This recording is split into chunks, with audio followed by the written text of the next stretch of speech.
ఇప్పుడు అత్తమ్మ కట్టెల పొయ్యి పైన బెండకాయ ఫ్రై చేస్తుంది. ఫంక్షన్ స్టైల్, ఫంక్షన్స్లలో పెడతారు చూడండి పెళ్ళిళ్ళ టైంలో కూడా, అలా బెండకాయ ఫ్రై చేస్తుంది. కట్టెల పొయ్యి పైన చేస్తుంది. ఎప్పుడు చేసే కట్టెల పొయ్యి అది వానకు తడిచిపోయి మొత్తం పచ్చిగా ఉందని చెప్పేసి మళ్ళీ ఇక్కడ వాన పడని దగ్గర ఇటుకలు పెట్టి మళ్ళీ కట్టెల పొయ్యి పెట్టి చేస్తుంది. ఫస్ట్ రొట్టె చేసేసింది, తర్వాత ఇప్పుడు బెండకాయ ఫ్రై చేస్తుంది. ఫస్ట్ డీప్ ఫ్రై చేసుకోవాలి బెండకాయలని, కొంచెం లావుగా కొయ్యాలి బెండకాయలని. లావుగా బెండకాయలు కోసి నూనెలో మొత్తం డీప్ ఫ్రై మొత్తం దేవాలన్నమాట. ఇప్పుడు అత్తమ్మ డీప్ ఫ్రై చేస్తుంది బెండకాయల్ని.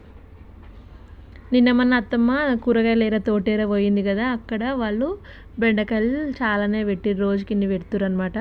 అందుకోసం అని చెప్పేసి ఇప్పుడు అత్తమ్మ ఎక్కువనే ఉన్నాయి. మా పిల్లలకి కూడా చాలా ఇష్టం అవి ఫ్రై చేసినాయి, అందులో పల్లీలు కూడా వేసి చేస్తారు కదా, అందుకోసమని వాళ్ళు చేయమంటే ఆ రోజు అత్తమ్మ చేస్తుంది. ఇంకా వర్షానికైనా సరే చేస్తా అని చెప్పేసి పోయి ఇక్కడ వర్షం పడడం దిక్కు పెట్టి చేస్తుంది. ఇంకా రొట్టెలు కూడా అత్తమ్మలు రొట్టెలు లేని అసలు ఉండలేరు. రొట్టెలు చేసిన తర్వాత ఇంకా ఇది చేసింది బెండకాయ ఫ్రై. మొత్తం బెండకాయలు అయితే ఫస్ట్ నూనె వేడైన తర్వాత లావు ముక్కలు కోసుకొని డీప్ ఫ్రై చేసుకోవాలి. ఇప్పుడైతే ఫ్రై అయింది, దగ్గర ఫ్రై కావడానికి వచ్చినాయి.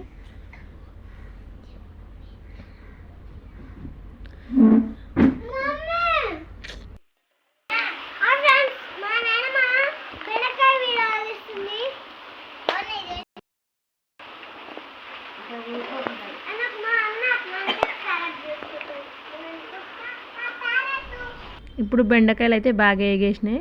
ఇప్పుడు ఒక దాంట్లోకి సైడ్కి తీసుకోవాలి.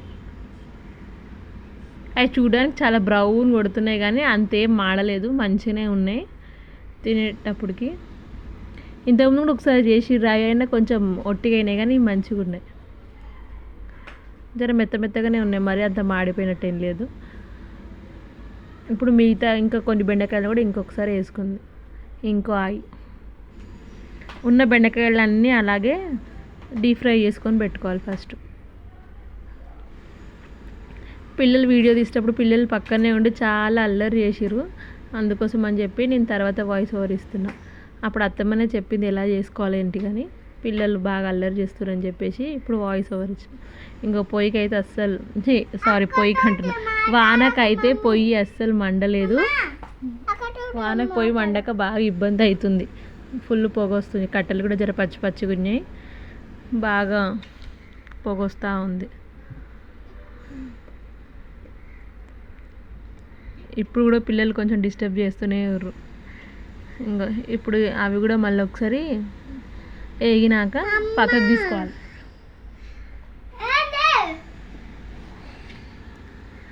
ఇప్పుడు ఈ పక్కకు తీసేసుకొని ఇప్పుడు దాంట్లోనే ఈ వేడి నూనెలే పల్లీలు ఎల్లిపాయలు కచ్చాపిచ్చగా దంచిన ఎల్లిపాయలు అవన్నీ ఒకసారి వేసుకొని బాగా వేగనీయాలి. ఆ క్లిప్ మిస్ అయింది, అందుకోసం మనం అది స్టార్టింగ్ పెట్టలేదు. పల్లీలు ఎల్లిపాయలు బాగా వేగనిచ్చిన తర్వాత ఇప్పుడు ఈ బెండకాయ ముక్కలు అందులో వేసేసుకోవాలి. కొంతమంది ఆ బెండకాయ ముక్కల్ని పల్లీలు వేయించి అందులో వేసుకొని అప్పుడు కిందికి దించేసి ఉప్పు కారం కలిపేసుకుంటారు. కానీ అత్తమ్మ అట్లా వేస్తే ఉప్పు కారం కొంచెం తగ్గదు, అట్లనే పచ్చిగా ఉంటుంది అని చెప్పేసి పొయ్యి మీదనే మళ్ళీ బెండకాయలు అందులో వేసేసి ఉప్పు కారం ధనియాల పొడి అవన్నీ వేసేస్తుంది.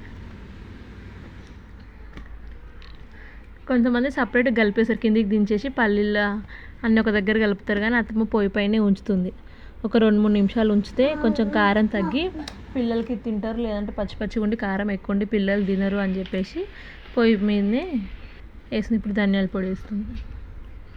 ఇవన్నీ వేసినాక మంచి కలుపుకొని 2-3 నిమిషాలు ఉంచి దించేసుకుంటే చాలా బాగుంటుంది. మనం పప్పుచారులకైనా దేంట్లకైనా సైడ్కి పెట్టుకొని తింటే చాలా బాగుంటుంది. ఫంక్షన్స్లలో కూడా ఇలాగే చేసి పెడతారు కదా, ఫంక్షన్ స్టైల్ బెండకాయ ఫ్రై. అమ్మా